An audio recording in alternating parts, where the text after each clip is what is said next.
How do you build momentum in a business that feels like it's stuck in survival mode?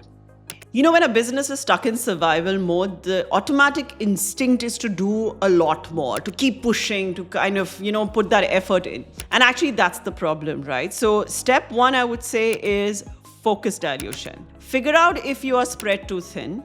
Figure out if you are trying to do too many things at the same time, whether it's in product, it's in service, or it's in customer archetypes that you're trying to serve. So the first thing is figure out whether your focus is getting diluted.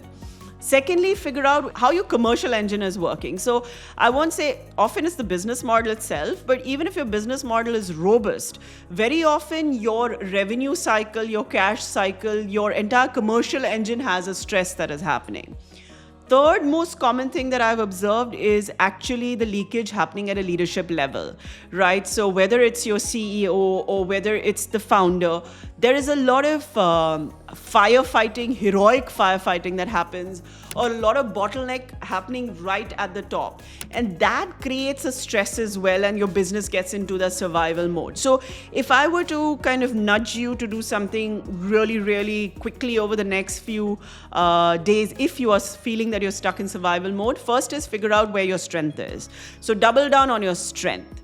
Second, every week remove a structural risk that you're seeing. So where in your business model or where in your commercial engine are you finding a risk factor? Look at that and protect your cash. That's the biggest thing I would say, protect your cash. So have that cash discipline and remove those bottlenecks, double down on your strength, and the engine will work.